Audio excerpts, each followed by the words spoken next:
Hiroshi Tanahashi in a general sense. They have sold, I want to say, 31,000 tickets so far. Right now, this is on track to be the biggest Tokyo Dome in years. Or some people, depending on who's in the main event, think this thing could actually get to the old school sellouts that they had in the 90s. Those Inoki numbers, which may or may not be fudged. I think that the thought, this is insane. Maybe Brian Idol is Tanahashi's last opponent. This is absurd, Dan. But Tanahashi, they are hiding Hiroshi Tanahashi's last opponent like Drake was hiding that child so far, and I think there's great reason for this. And as I listened to Keeping It Strong Style this week, and I've talked to people, just like they've talked to people, and I felt like this whole thing is just coming down at this point to politics. And I think there's an idea that some of the fans want. I think the fans want to see Shinsuke Nakamura. I said that I would talk about my feelings on Nakamura at a later time. It is now the later time. I don't care to see Nakamura in it. I think that match would suck. And people were like, it's not about the match quality. It kind of is a little bit. I'd like to see a good match. I'd like to see somebody there, have something good with Tanahashi, who's basically went crazy this year to varying qualities. Some of the stuff has been good. Some of the stuff has been, brother, it's time to lay it down. But, for his last one, I think there are too many thorns that come with the idea of Nakamura. There are too many strings attached to working with the WWE. And I would think about it like, if you're putting someone from WWE in there in the main event, right? And you just think of the political stuff on that. One, what's coming with that? Two, what is your relationship with AEW like right now? Who has the IWGP champion right now, being Konosuke Takeshita? They booked Tsuji and Takeshita now for the Dome double title match. We'll get there in a second. And in theory, you would have them like underneath Tanahashi. And I don't know, if it was me and I was Tony, I'd be understandably upset at the idea of them trying to work with WWE while WWE does all this anti-competitive stuff to them, the intense counter programming, and generally tries to ensure they're not in business, one way or another. So I think the idea of Nakamura, when it was described as a pipe dream by SRS, I think that's very accurate. I think a lot of people were just thinking about, the last time Hiroshi Tanahashi and Nakamura wrestled the 2015 G1 Finals, thinking about their history with each other back since 2005 in the Tokyo Dome. And would it be nice in a perfect world? Yes. But how many times must it be demonstrated we are not in a perfect world? I don't know. So the ideas of Okada's opponents or Tanahashi's opponents for me would really come down to three people in that case. It would be like, it can't be anybody that's in New Japan right now. He's wrestled everybody. Like what would he do that for? So actually, I'll give you a fourth one just to be funny. So number one, Kenny Omega. That would satisfy having a big star, Western interest, draw, great match. Anything you want to add on there, he can do it. That's just one idea. The other one, to be funny, Keiji Muto on back, baby. There's a big show happening. Can slap his name on a big number, even though he didn't have anything to do with it. He can say he took it over the top. He already retired. He doesn't care. He already wrestled since the retirement. He did that 2-for-1. And the biggest match Hiroshi Tanahashi ever had in his career was against Keiji Muto, and basically taking the ace hood from him. Then there's Tetsuya Naito, who's just hanging out, out in the world essentially. Hasn't wrestled beyond a couple dates, I think, in the UK. Would immediately boost this. I think Tanahashi and Naito would be a nice way to kind of close Tanahashi's era. And then who else? The Rainmaker, Kazuchika Okada. Okada and Tanahashi, for me, they closed that chapter. With that match they did at New Beginning. We've seen all their great battles of the past. I think people would be disappointed to an extent that it would be Okada and Tanahashi. But man, I don't know. There could be a lot worse things than having like the last match be like one of the greatest in-ring rivalries ever, perhaps the greatest in-ring rivalry ever. I don't know. For me, as long as they do justice to Hiroshi Tanahashi's legacy, they make it a beautiful moment. I'm not really caught up on who the opponent is, right? I just think with each different opponent comes different reactions. I think the Nakamura thing would be nasty on several levels, and that's putting out evil in the world that you don't want for the sake of something. It's like, all right, we're going to give you the thing, right? But there's a lot that comes with it. I think the safest option would be Kenny Omega, right? But Kazuchika Okada, very easy to slot in that because like he's owned Tanahashi his entire, legacy. So got a question of Mavs fan. So he's saying, does Tana go out on his back or does he go out with a win? I feel like Hiroshi Tanahashi would lose. No reason to really put him over. I don't think it's not like there's a. For me, this is a different situation than like Sting and like the Young Bucks. The whole thing was like Sting has been invincible this entire time, and it didn't hurt the Bucks at all to lose. It was probably one of the matches of their careers, honestly. Like that's like when we think about them, it's like, man, look what they did for Sting. I think Tanahashi is a different case. He's not presented as completely unbeatable. I think Tanahashi thrives on emotional situations.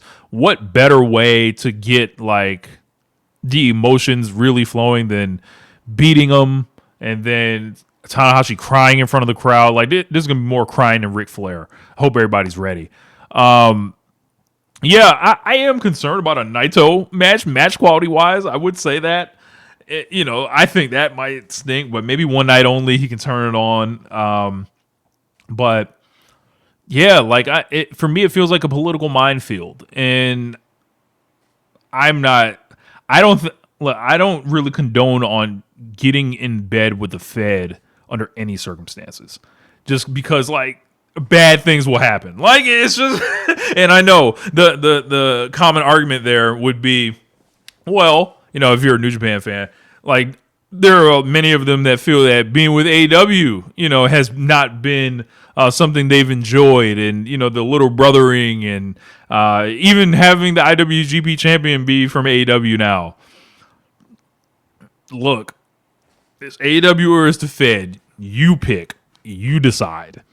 So, yeah, like this thing has already sold a lot of tickets anyway. I don't think they're necessarily leaving money on the table by picking one guy over the other.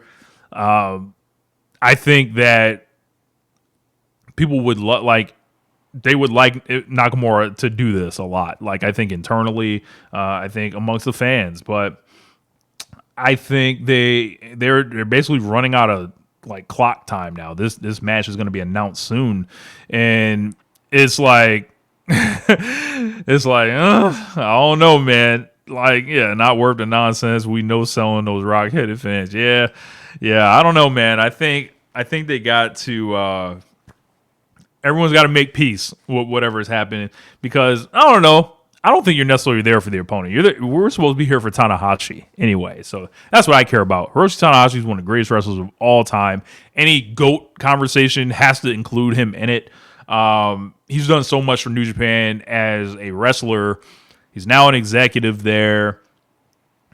Josh is doing a really great series looking back at his, entire career year by year on the Kiss Patreon. If you haven't subscribed to it, make sure you check it out.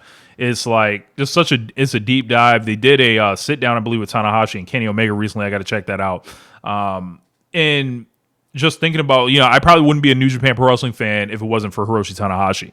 I knew about New Japan Pro Wrestling in the 90s and stuff when they worked with WCW. I knew about the cruiserweights and all that stuff, the junior heavyweights. But the guy that basically resuscitated all this was Hiroshi Tanahashi and his style of wrestling. Like, the epic matches, in the late 2000s and, early 2010s, mid 2010s. He's just a consummate worker, man. And like thinking about what he could bring out of his opponents, what he can bring out of fans, what he can bring out of himself, pushing through injury, working the injuries, working you into thinking he was more hurt than he was, still being incredible into, an older age. And for me, you couple that, like you look at like the Hiroshi Tanahashi, legacy and think about the people that he's worked with, that he's made. This guy was a genius, man. And he felt like when I watch Tanahashi lock in, it's just like, it's like a safe place. It's home, like in a lot of sense, even as he's gotten older and, the pants of having trouble fitting on him time to time, the belly is hanging over a little bit and the hair's still perfect though. You can't take that away. This guy is so special and so incredible, and I just hope that he knows he has fans all over the globe. Like, and I think that's why it was so well received when he was main event in Chicago with AEW. Basically goes in there, cold build, not really much, and he turns the crowd against Jon Moxley, and they want Hiroshi Tanahashi to win. I feel like that's like probably his last great American match. He went over to the UK this year and was in the main event with AEW, his last AEW match. And everyone loves the guy. Like, so I think it's really important for this guy to be recognized as one of the true greats, like just the top rung. I would have loved to see a Hiroshi Tanahashi match against anyone. Like, you put him in a monster match, you can put him in a technical match, you can put him in an epic match, you can put him in a brawl, you can put this guy anywhere because he could do everything. Like, great seller and impeccable storytelling, long match, short match, whatever you need, Tanahashi would have it for you. So like, I don't know, like I've kind of stayed away from watching a lot of the retirement tour. Like, it doesn't really appeal to me, him wrestling. I might check out Ice versus Ace though. Like, I think that one might be, more of a thing. I think what I'm kind of waiting for is the last one. Let's see him walk out at last time. High Energy plays, or whatever song it plays. Maybe he plays both. Who knows? I would love for him to play both. Play the old one, play the new one. And see whatever he's coming out in, because we know the gear is going to be incredible. He's going to work real hard. He's going to get his abs in shape one last time. He's going to cut out the middle, essentially, so you can see it. He's going to walk to the ring with those parenthesis-shaped knees, right? Those knees that we know are gone. They're there for, those knee pads are on for decoration at this point. They're not saving nothing. There's nothing to be saved. He gave it all already. We're going to see perfect hair. We're going to see women crying. We're going to see men crying. We're going to see Tanahashi crying. Whoever he's in the ring with might cry at the end of this. Milano Collection AT crying like a baby on the sideline. Chris Charlton will probably be crying. Walker Stewart will be crying. I'll be crying. You'll be crying. It's going to be a trail of tears. But when we're all done crying and getting it out, we will know. We will know that we saw one of the true greats for the last time. Hiroshi Tanahashi. This isn't going to be second on the card. This isn't going to be some bullshit that was built up with a tournament, right? This isn't going to be the horrific John Cena retirement tour, which I am saving for the fuck out of here draft. I'm letting y'all know now. We're going to run through it all. This is going to be the true salute from fans worldwide that are going to fly in, the locals that are going to show up for their guy. And this company, the closest thing that they have to Antonio Inoki is Hiroshi Tanahashi now. It's time to show love, man. If you ever enjoyed Hiroshi Tanahashi, if you ever loved his matches, this is the time to just start going on social media, open a Tumblr account and write about it. Let people know about what that guy made you feel like when you was watching them streams in 720p, 480p at 5 a.m. When you were watching G1 finals, unspoiled, turning your phone off for a day, and you watching him walk through Kota Ibushi's slaps. When you watch him against Kenny Omega in the Tokyo Dome, when you watch him against Tetsuya Naito, when you watch him against Kazuchika Okada, Minoru Suzuki, AJ Styles, Angle, Brock Lesnar, he even got in there with before. Keiji Muto. Who else? Hell. Bad Luck Fale. Some of those Fale and Tanahashi matches were even interesting. Will Ospreay. Hangman Page. This guy's done it all, man. He's done it all. He's inspired a lot of people.